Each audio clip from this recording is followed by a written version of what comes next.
Hi guys. Hey guys. We're back. We're now gonna talk about how we missed last week. Yeah. In our defense, we've been having a moment.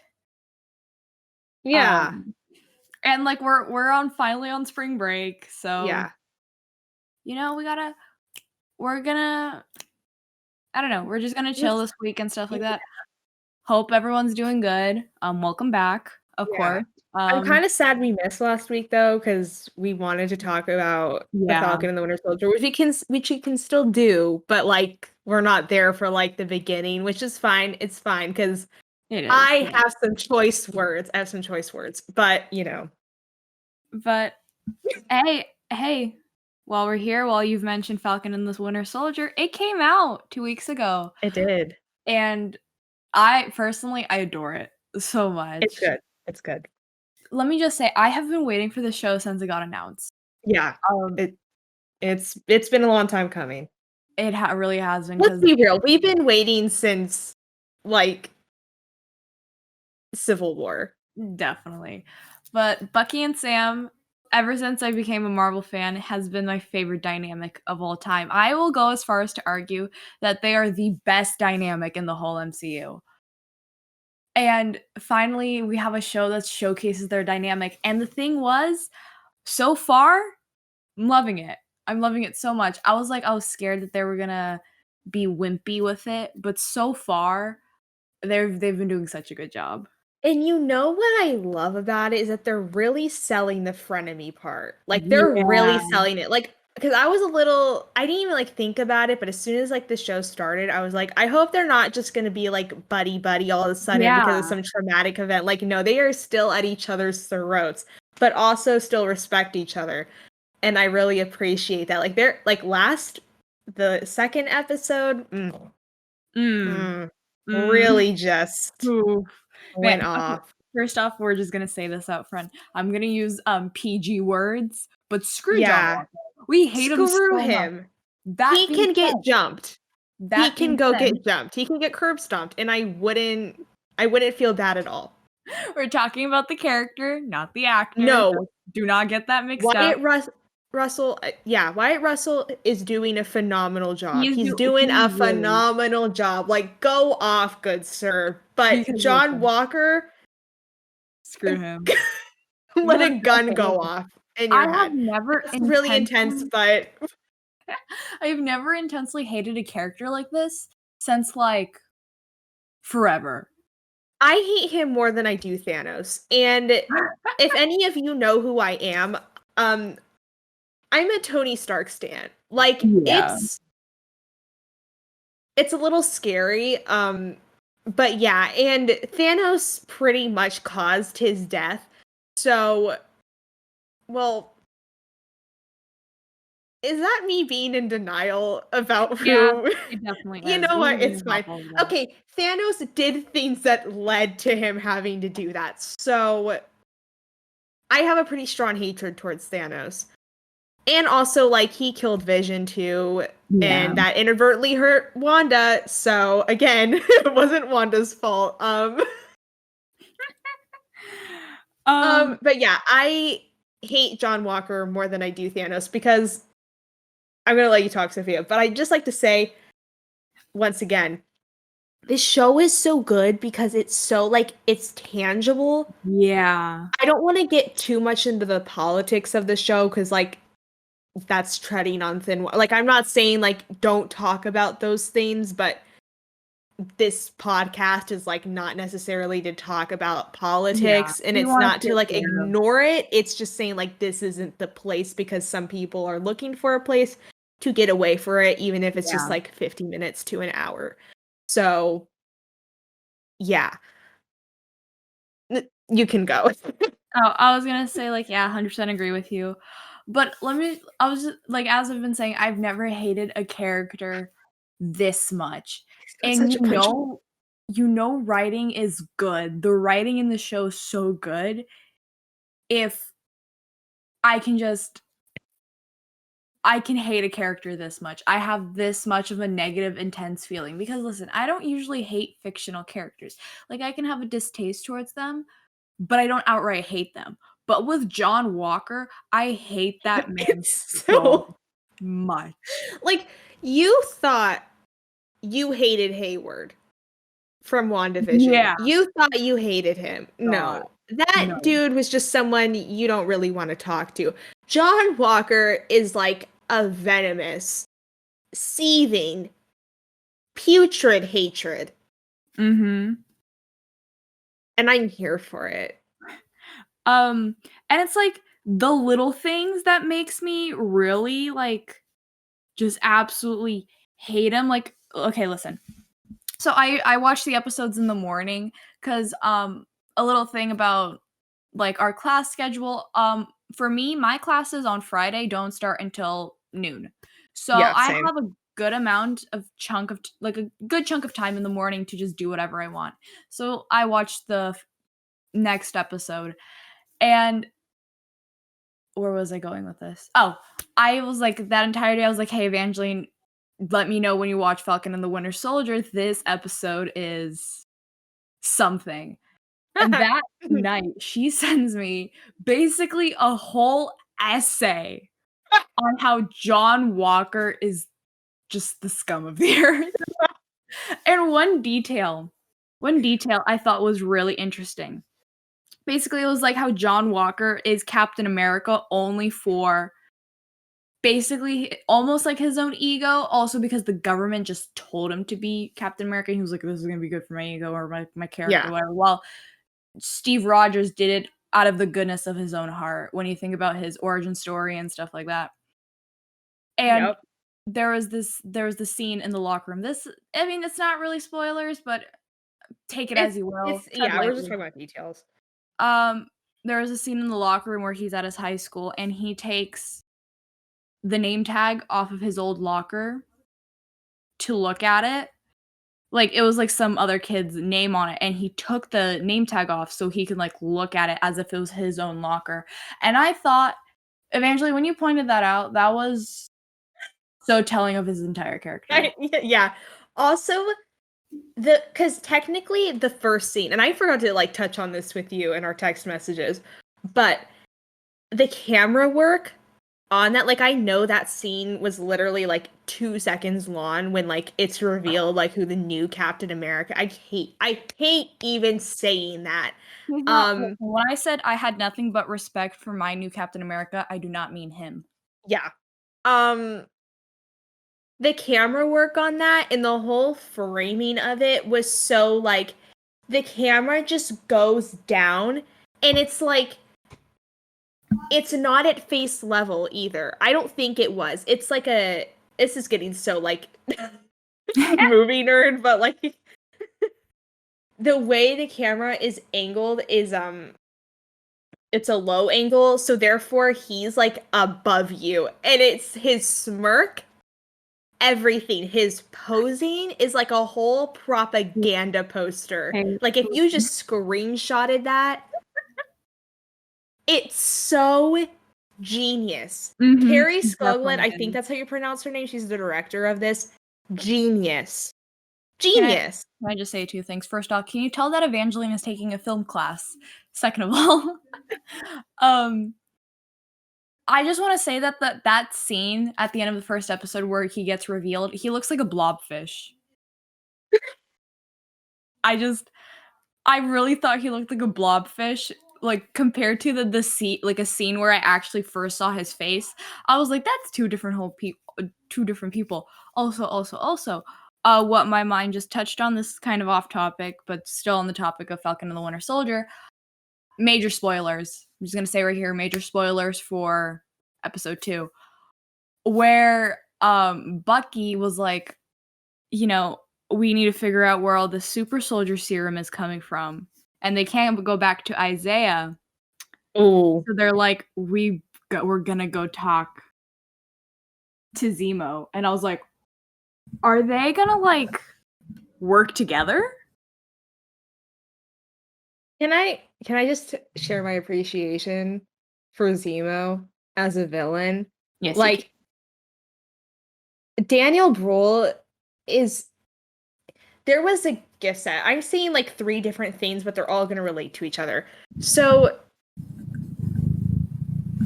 there's a scene in Captain America Civil War where Steve and Zemo are talking to each other, and it's like the interview glass scene, and that I forgot what it was called, but like it's the third act.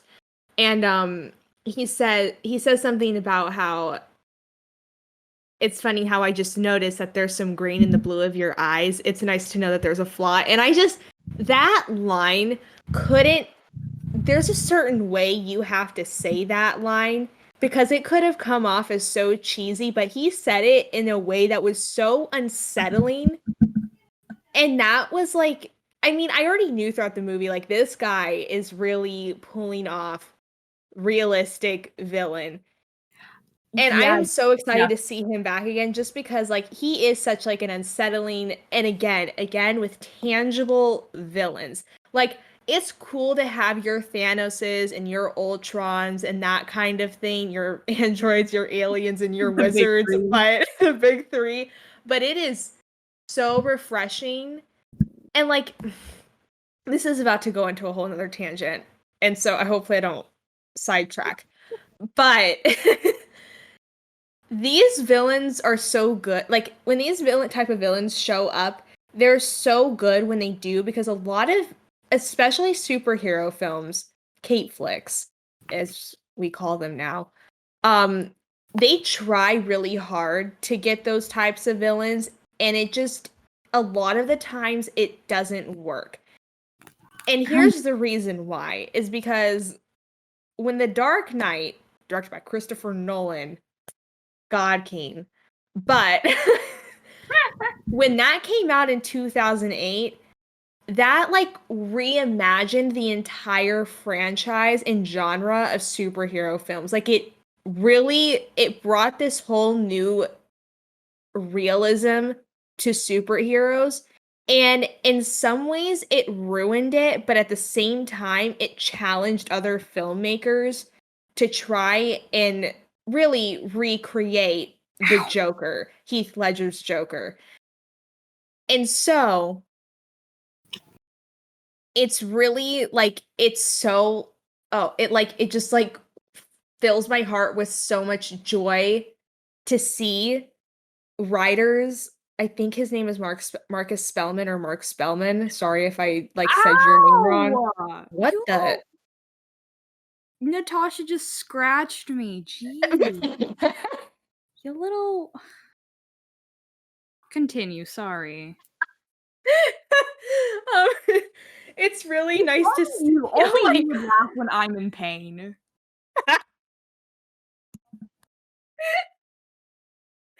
It's oh my, sorry. This is a regular occurrence, don't worry. Yeah.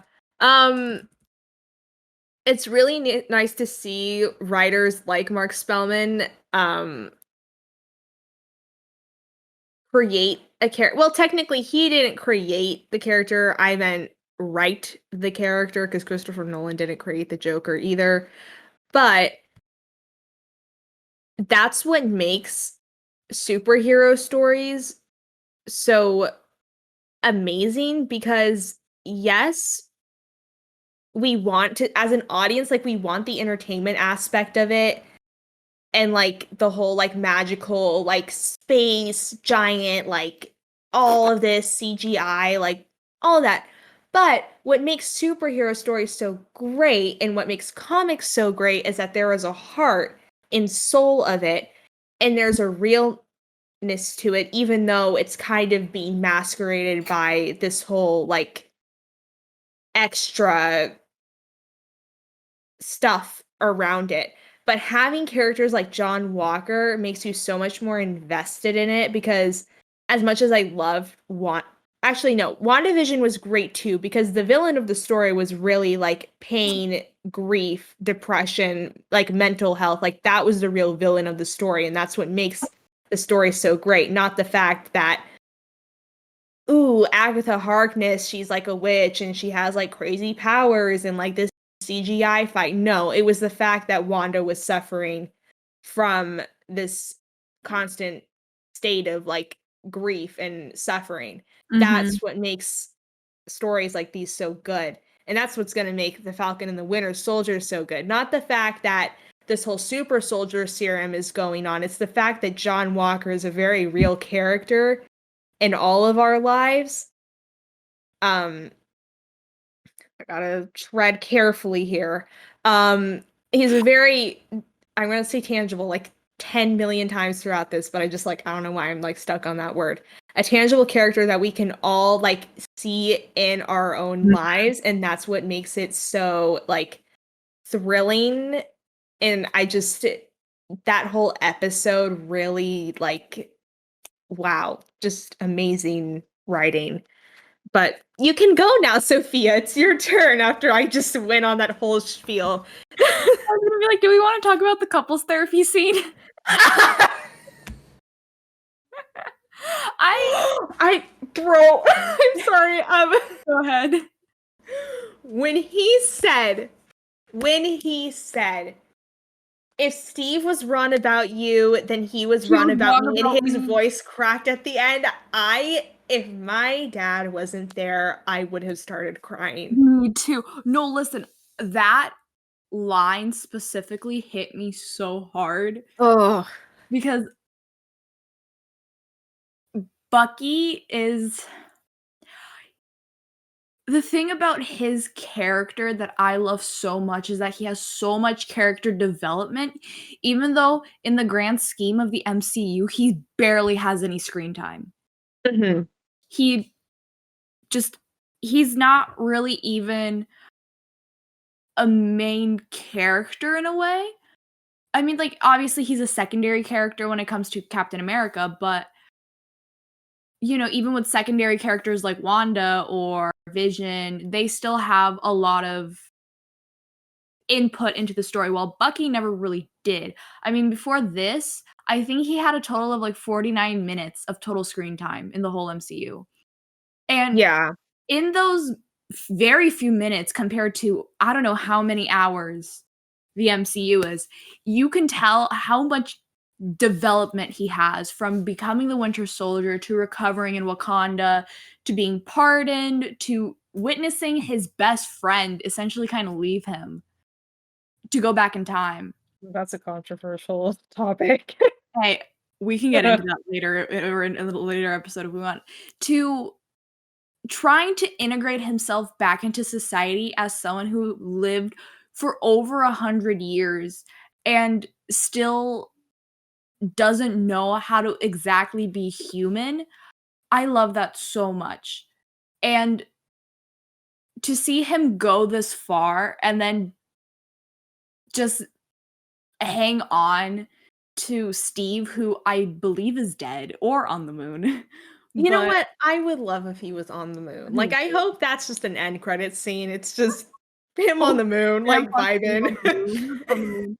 But that line of just, "If Steve was wrong about you, he was wrong about me." Man, that just Ugh. but I loved what I specifically love about the couples therapy scene is that it really captures what Bucky and Sam really went through together, even though they don't wanna deny that they've they're kind of stuck with each other. Yeah. And, you know, not only does it showcase their dynamic with that part where, I forgot the doctor's name, but the therapist was like, "Get closer," and Yeah. they were like, "Where do we put our legs?" And he was like, "Okay, just," and that it showcases how much banter they have, but then when Bucky snaps at Sam, it shows just how much tension there also is between them, and Yeah. Sam just there was a line where Sam was like, "Okay," like, he negotiated basically with Bucky, he's like, "Let's just get this over with, and we can all, like, both go our separate ways."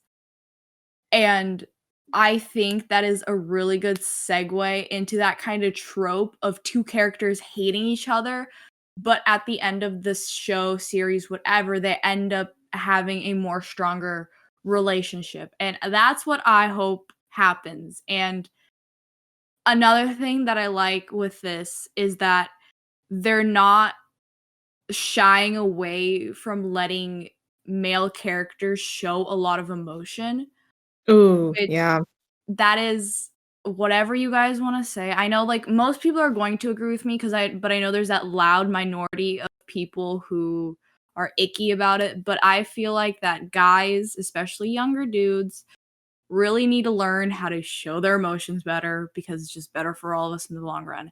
And I really like that they don't stray away from letting male characters express their emotions. And I think that is it just goes into how much this show is genius and how much like all that waiting I did for this show, like it was like what, over 2 years maybe, Yeah. was probably what like most likely well worth it. And I will go to say is that it is well worth it. Because even though this is a limited series, it's only gonna be 6 episodes or so, Ugh. which I'm so sad about. Wait, Sophia, not to like get both of us hyped up, but what if like at the end of the series they announce it and they're like, technically there's not a second season of The Falcon and the Winter Soldier, but there's a first season of Captain America and the Winter Soldier. Hey, also, this also I forgot this line. I texted it to someone. Hold up. They were like sneaking around the thing. Okay, they were sneaking around that building. I think. And Bucky goes, or no, Sam goes, little time in Wakanda, and you come out White Panther. And Bucky goes, it's actually White Wolf. And I just, Yeah. oh, I love this show so much. It's just, I'm sorry, like, I love this show so much. And it's just, the whole, like, you know how in WandaVision, the name Scarlet Witch was never said in the whole MCU until WandaVision. Yeah. I hope they almost do the same thing here, where in a way, well, like obviously Captain America and White Wolf were kind of uttered all the time, or White Wolf not so much, but Captain America was. I hope they kind of do a similar thing here, where they kind of get new titles in a way, because you know it's Falcon and the Winter Soldier, and then what if it becomes Captain America and White Wolf? And my mic just fell over. But I love this show so much, and I'm really excited for the next episode. Yeah. What another funny thing to me that's going on in the fandom is that really pretty much I think the majority of people are like, screw John Walker, like get him out of here, we don't want you. But there are a select few people, and I'm not, look, let's take fictional characters away.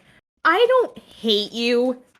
I don't genuinely have an issue with you if you are like defending John Walker. These are really fictional characters at the end. Yes, they have real life attributes to them, but I don't actually like, I'm not going to bully you, and like I don't mean to send people to bully you if you're defending this character, because at the end of the day it is a fictional character. But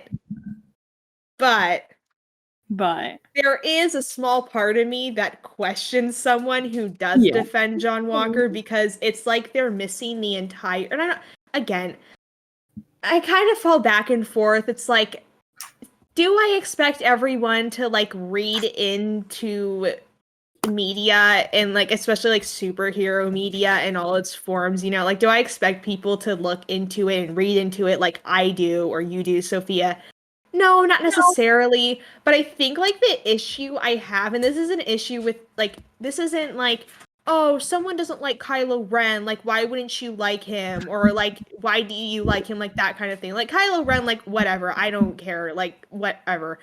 But I think what bothers me about John Walker is that like I said before, this is a very real character, and the whole thing is like, the whole point of it. Oh, jeez, I hit my head on my lamp. Okay, that's on you. It caught me slipping. Yeah, it was on me.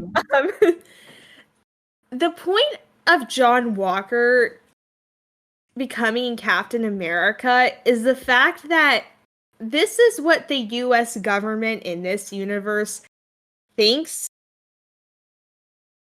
Or, oh, I've got to word that really weird. They think this is what Captain America is, but it's not. And it's like, if you're gonna accept that so easily, what else are you accepting in our, like, government? And I'm trying not to get too in detail, but just in a broad term, like, what else are you accepting so easily? You know, like, that's how I look at it, because this is, again, like, this is dealing not with some, like, this isn't dealing with SHIELD or some outer space political hierarchy with, like, a bunch of golden aliens. No, this is dealing with, like, the actual US government. And I think it's really interesting that some people are so quick to defend this guy. I just think it's really interesting. And I don't think it's necessarily like, I know I just said that kind of makes me question your character. It doesn't really, but at the same time, it kind of does. And I want to, like, I kind of want to genuinely know why you're so easy to, like, accept him, because maybe there is something I'm missing.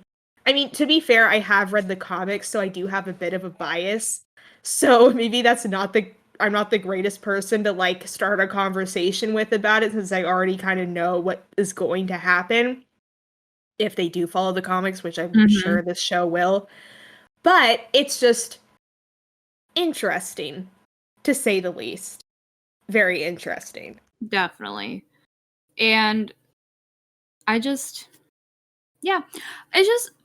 so very obvious that Walker is there to be a twisted sort of reflection of who Steve is. It's basically Captain America in a funhouse mirror. Yeah. That's what it is. And if also another thing, his helmet especially, okay, I know there's only been 2 Disney Plus shows, including this, well, Marvel Disney Plus shows, but the costuming has been so amazing. Like, as in John Walker. I love how we're like, we hate John Walker, but there's so many things you can talk about. Yeah. Relate to him. But that's how I know that this show has really good writing. Yeah. His helmet is too big. Well, not like too big, but like, it's a little loose. Like, everything about his character in relation to this new, like, whole idea of what Captain America is, there's something wrong with each aspect of it. His character, his physical character, his costume, like, the way he fights, it's all off. And it's so, like, that's great writing, choreography, costume design, everything.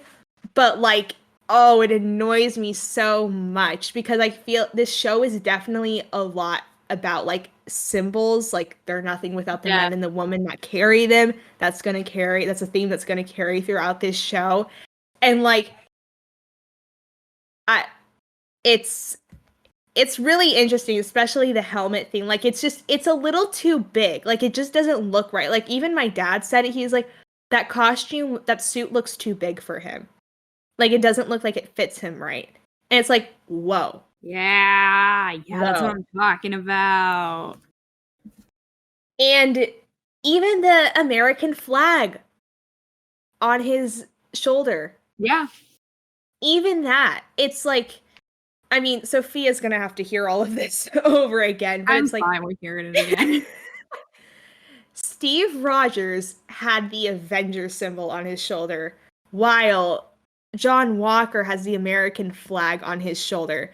And the reason why, well, my reasoning why, is because John Walker is fighting for one people, the American people, which that's for, like, your US Army. Like, that's what that's for. That's not for Captain America. Yes, America is in the name, but the reason why Steve Rogers had the Avengers symbol, not only because he was in the Avengers, but because the Avengers protected, at first, the world, Earth, but the universe as a whole. He was protecting everyone and carrying his values to protect others, while John Walker is there to really just be a little yes man to the government and say, I'm just going to do whatever you tell me to do because that's apparently what's right. And because I'm Captain America, I'm the captain for and of just America, not for the other people in the world who are suffering. And it's so interesting, just details like that that really like contrast what, Captain America means. Yeah, definitely. Also speaking of kind of like that twisted, basically funhouse mirror reflection, Battlestar, which I don't know if they're going to hit on him, which I haven't read any comics like around John Walker and his whatever. I don't know, but I actually kind of like him. I feel like I don't cuz I like I actually do you know if they're going to include him more or I actually don't know on the leaks part because usually I'm on top of that. There hasn't been too many Falcon and the Winter Soldier leaks. There's been a few, mainly from Charles Murphy, who's like a main like leaker.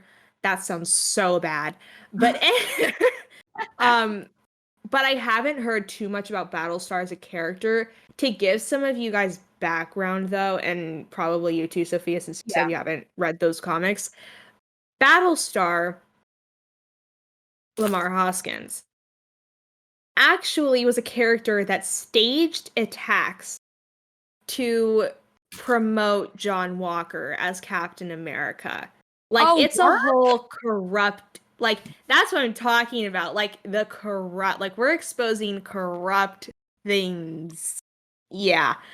Even the first issue that premiered, like, John Walker and Lamar Hoskins, new Captain America, and, well, technically it was Bucky at the time, they're, like, not Winter Soldier. The way it's drawn, and I don't know if it was intentional or not, it looks off there too. Like there's just something not right. Because there's always been throughout the course just of anything, really.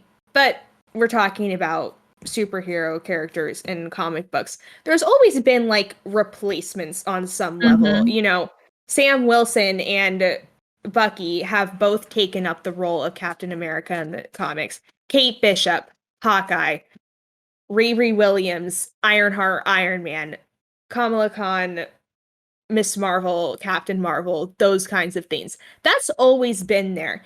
And the recurring theme between those characters is that they understand the mantle that they are taking over and they take them with and they understand what that symbol means to other people and therefore they what's the word?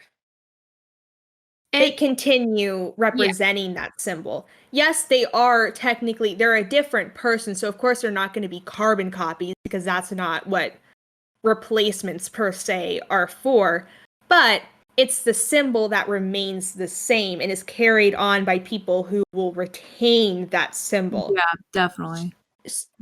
But the interesting thing about John Walker is that it's not doing that. Yeah. At all. They're tricking people into thinking that's what's going on, but that's not what's going on. Actually, you know what? Now that you say that, then you gave me a little bit more insight to who Battlestar is.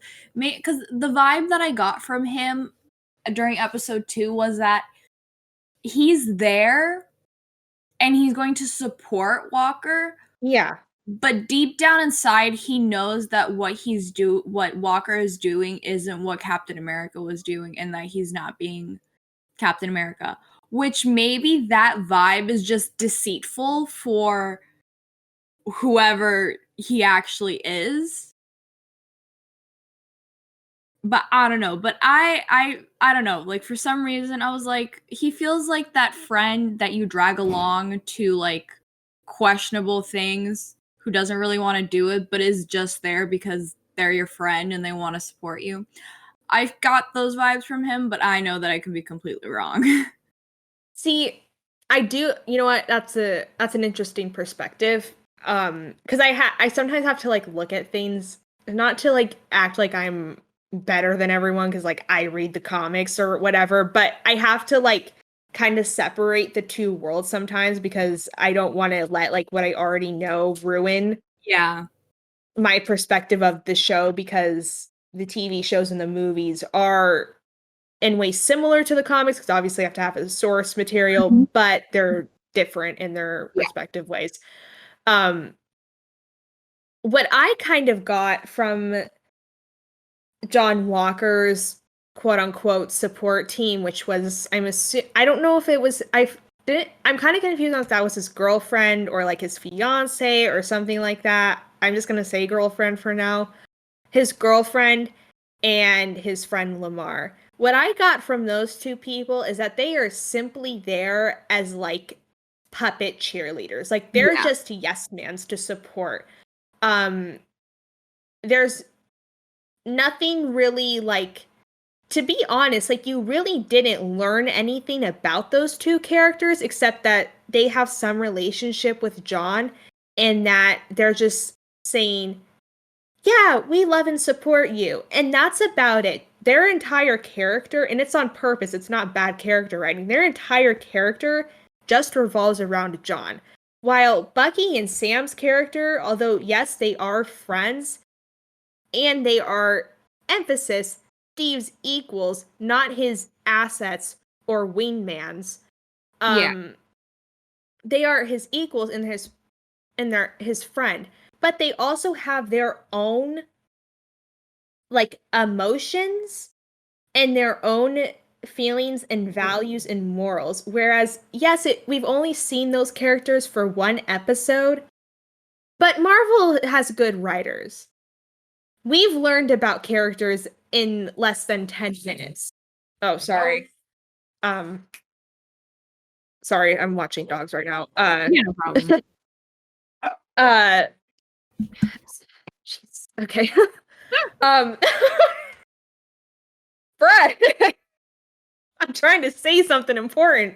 Um, but like Marvel's good at writing. They know what they're doing. We've learned about characters. For example, Peter Parker, Civil War. We learned about that character in a span of about like five or so minutes. Yeah. Um, which that's a whole scene I could break down. I absolutely love that scene, that introductory scene. But it's very interesting. Like again, back to the whole funhouse mirror thing. It's like Lamar and John's girlfriend. I don't even know her name. Did they even say her name? Like that's how forgettable. Like their entire character just revolves around being John Walker's yes man, while Steve and not Steve and Sam, Sam and Bucky's character revolve around their own feelings, while also still maintaining a relationship with Steve as his equals. Hold So up. that's super Sorry. interesting. One thing. So you said like sidekick or something like that. Didn't Lamar like straight up just refer to himself as Walker's like sidekick or like Yeah. something like that? Which that's really interesting because when I think about it, I don't think at any one point Steve ever referred Bucky or Sam as his sidekick. No. It was always like my friend, my partner, my coworker, but never like it. There's something so demeaning or like almost condescending about calling someone your sidekick. Yeah. But calling someone your partner, your coworker, your friend, that's something that's like that makes them seem like an equal. So now that you point that out, that's you see even these small like just very small differences in language can really show you exactly how these characters relationships go. And I find that just in a general sense of writing, I find that so interesting. I mean, not that sidekick has really been used, or like the concept of a sidekick. Yeah. It hasn't really been used that much throughout the MCU. We've had a lot of like main character kind of things, and a lot of the MCU. Oh, I cut out. A lot of the MCU revolves around like a team setting. And I feel like the only time we've ever gotten that sidekick kind of feeling was probably between Tony Stark and Peter Parker, which, to be fair, in that situation, Tony Stark has a lot of years ahead of Peter. But like if you look at it from a sidekick perspective, it's always used as like a demeaning kind of thing now. Like it used to be like standard, like Batman and Robin, technically Captain America and Bucky kind of thing. Yeah, go on. What I was gonna say is that when you think about like language, like at a general sense, like without the context of the universe, when you say sidekick, you associate that, like I personally associate with that Batman and Robin. And Robin is known to be a kid. Mm-hmm. And when you're an adult or like an older person, you don't want to be referred to as a child. That's like insulting to you. So when you're an adult and you're kind of associated with that word that is associated with being a child, like that automatically within that partnership, when it's like two adults, I'm not talking about like Batman and Robin, but in the context of Battlestar and Walker, you can tell that they are not equals. At least in Walker's eyes, I believe, or even in Lamar's eyes. They do not see each other as equals. But when you look at language like partner, coworker, that automatically puts you on the same level. Because those words are more associated with just a person you so happen to have a relationship with, no matter how deep it is or how surface level it is. It makes you feel more like an equal. So that's kind of what I was getting at, which, again, like one word of a difference, those sidekick, coworker, partner, whatever, those words are all synonyms. They're not too far off of each other. But that just one small difference in words can really just twist the whole perspective. Exactly. And like, I mean, it's just John Walker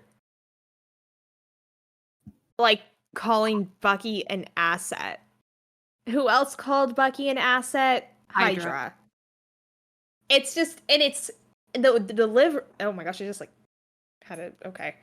The delivery of that line too, of those lines where he says, "I need Cap's wingmen with me.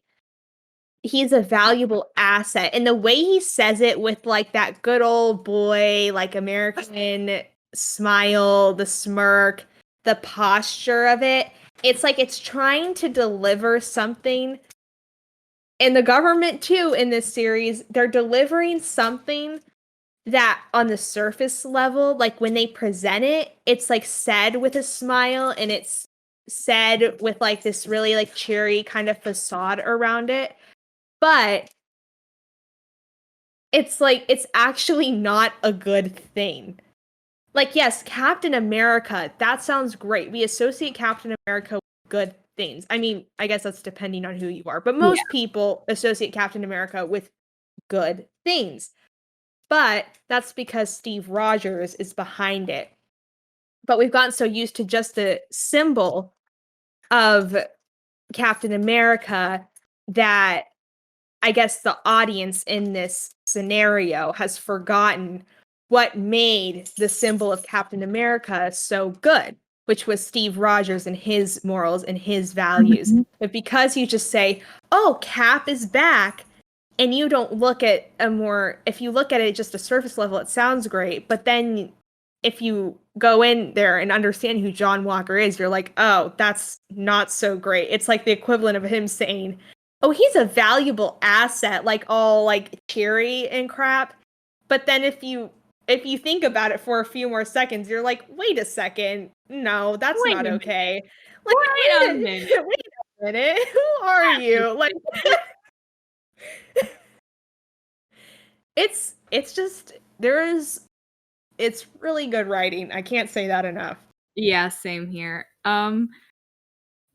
We've been rambling on for like the whole episode of Winter Soldier. Remember, we were like before this, we were talking like we can still talk about winter, but um, we could like, but it was kind of implied that we would talk about other things. No, we just it's all winter. Yeah. Hope you guys are I mean, enjoying it. yeah, we have about like 10 minutes left of it. Probably 15, but I mean, listen, I'll always like appreciate the MCU for what it is, especially like I know that like compared to Evangeline and a lot of actually fans I've met, a lot of people were fans since they were kids, and I just literally became a fan yeah, 2 fake. years ago, Fake fan. maybe Just like 3 years kidding. ago. Yeah, freaking. Um, but I understand why people love Marvel and the MCU a lot because of the writing. And I know you have your weak points, especially like the first 2 Thor movies. Hey, whoa, whoa, whoa, whoa, whoa, whoa, whoa, wait, whoa, whoa, whoa, whoa, whoa, whoa. Listen, The second, the second Thor movie. okay, no, listen. Believe the first Thor movie falls into the not so good writing, but it's still entertaining. I Oh! believe it falls under that category. Second Thor movie. Did I just offend you? Oh my gosh, I cannot believe you just said that. I don't like Oh. I don't like the writing of the first Thor movie, but it's still kind of Oh, entertaining. bro. Thor is the best Thor movie out of the 3. Are you? I beg to differ. I believe that Thor 3 is the best Thor movie. No. Yes!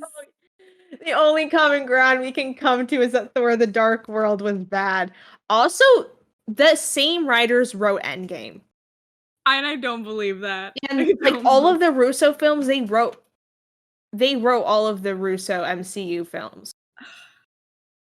That's just What a glow up. I stand my point. Even with the media that doesn't have good writing, it's still entertaining Yeah. to a certain degree. Um, but I do understand why people like Marvel appeals to so many people beyond the comics. Yeah.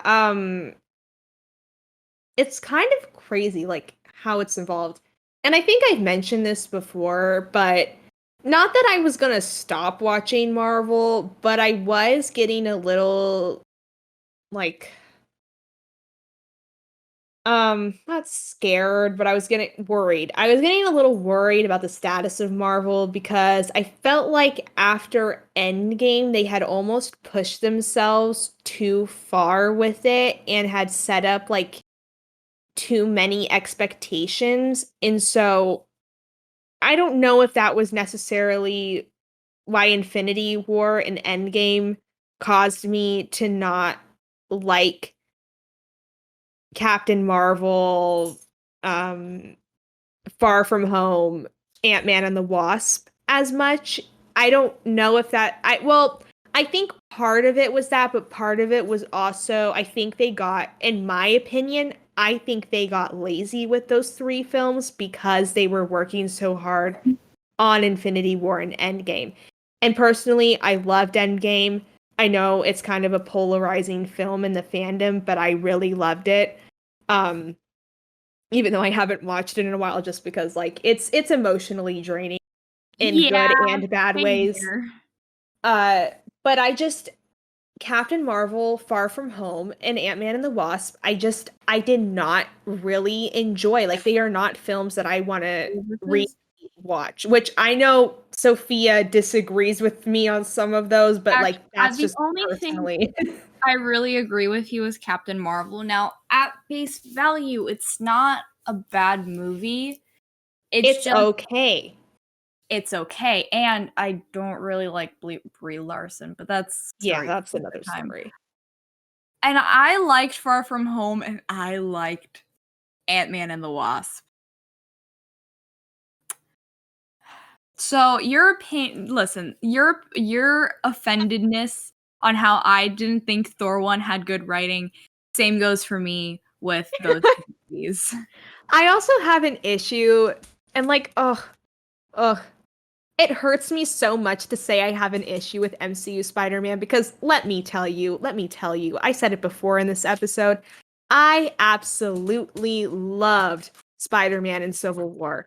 I just loved his character in Civil War. And then the solo movies actually came out, and I was like, uh, it was entertaining, but it wasn't, in my opinion, a good Spider-Man film. But again, everyone finds their thing to relate. I think something interesting about the Spider-Man character is that the different renditions of him, people find different things to like relate with that rendition of the character, which is great. But I'm he's yeah, it's not my favorite thing in the world to watch, and I'm a little nervous about um uh what is it? I even forgot what the new title is. Is it Homesick? No, Spider-Man No Way Home. No Way Home. Okay. Ah. I'm a little nervous for that. I'm a little I'm no, I'm not a little nervous. I'm a lot nervous about it because I just don't think that Peter Parker as a character in the MCU has really been fleshed out in the way that he should be, and that they're jumping into this whole multiverse thing a little too quickly with his character. Are they I don't mind it for Doctor Strange, but are yeah. they introducing the multiverse via Oh, it's coming out in December? Yeah.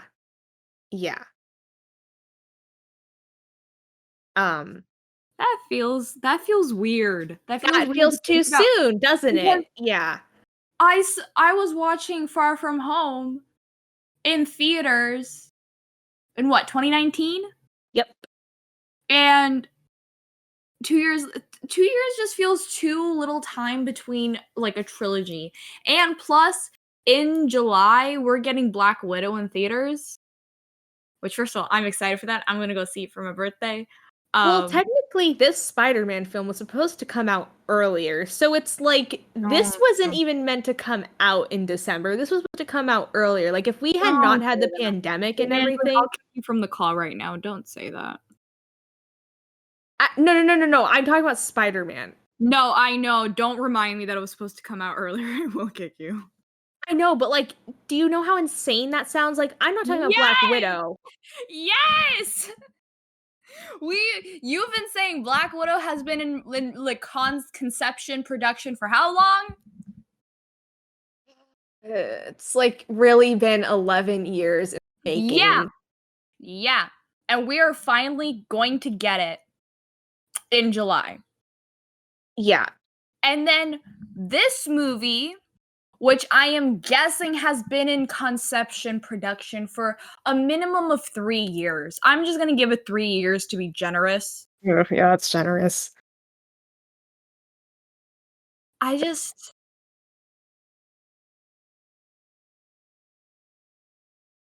let me just preface this with I don't hate Spider-Man. No, I Let don't. me say Okay, that. well, let me preface whatever you're about to say too with I don't hate Spider-Man either. He's just not my favorite character. Like, Okay, listen, this is where we're gonna have to disagree. I actually, even though he's not my favorite, I do really like Spider-Man. My room has a lot of Spider-Man things, even though he is not my favorite. I adore Spider-Verse though. That is my favorite oh, movie of all oh, time. good movie. Love Very that good movie so movie. much. Mwah, chef's kiss. But it's just like I feel like I know like some people have a lot of criticism where he's not he's like becoming a like almost Tony Stark 2.0 instead of becoming Peter Parker, and then they like lead the comics into this whatever. I'm not going to talk about that because I don't really have an opinion on that. I'm just saying that as a character, as Peter Parker, they could have done better, especially in the later movies. Like, now, I feel like they're kind of banking off of Tony Stark's death in a way because he died, which that obviously hit Peter pretty hard. And I understand why they kind of included him in Far From Home because it was essentially Peter trying to almost not cope, but it was kind of him trying to find a way in the world without Tony by his side. Like, he was still there via tech and Stark Industries and Pepper and whoever else or whatever else, but Tony wasn't there physically. And I feel like after that whole fandom rush of just a lot of people being like, "Oh, Tony and Peter," I feel like they really wanted to rush into this next movie so they can make more bank, essentially. Yeah. Which That's is what I feel like sad a lot of the recent movies have been, like giant cash grabs. Like, which is sad because I feel like Peter deserves a lot more, like, I don't know what word to use for it, but I feel like they should have put not more effort or thought, but, like, I feel like they just should have sat on it more. thought. Yeah, more thought, Sophie. Or you or you thought sit on something I that's don't know how to, like, not that they should have, like, yeah, they should have put more thought into it, but I feel like they just should have let it simmer a little bit more and maybe just kind of digested the idea let of it just marinate. rushing into a new Yeah. movie because again, like, also the whole I was gonna touch on this, like, MCU Peter Parker, he's young compared to, like, usual Peter Parker who's, like, in his 20s, in college, broke college student trope. This Peter Parker is a teenager, Yeah, and I feel which like is with disappointing. sorry, go ahead. I'm sorry, I was just gonna say this one thing. But like they could have done so many things. Like they could have continued what ugh, the Raimi trilogy. Yes, I am a Raimi fanboy. Come after me. I don't care. Um but what made the original trilogy, the Spider-Man trilogy, like well, the first and the second one so great is because it really encapsulated the heart of Spider-Man and what made his debut in the comics so great. And if they had just carried that over, not carbon copy, I want to make it clear that I am not a fan of reboots and whatever. Um, not a fan of that in the whole superhero genre. But if they had just taken, we're back on symbols, baby. If they had taken what that symbol means and truly means, and they had just implemented it into this younger, which is a newer version of Parker than the fans are used to seeing, then I wouldn't be talking about him how I'm talking about him right now.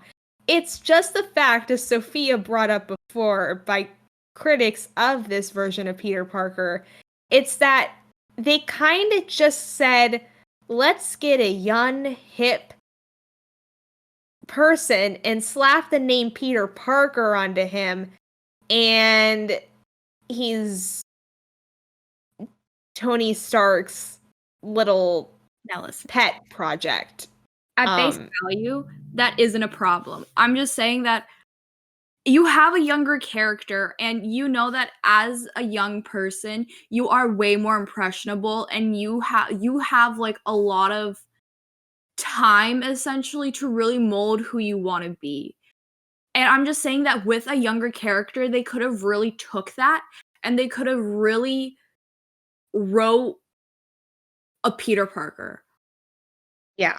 And I just feel like they just kind of put him in Tony's shadow and left him there. Yeah. So It's that's like kind the of my movies aren't like yeah, they're about him because it's Spider-Man in the title, but like they don't feel like they're about Peter Parker.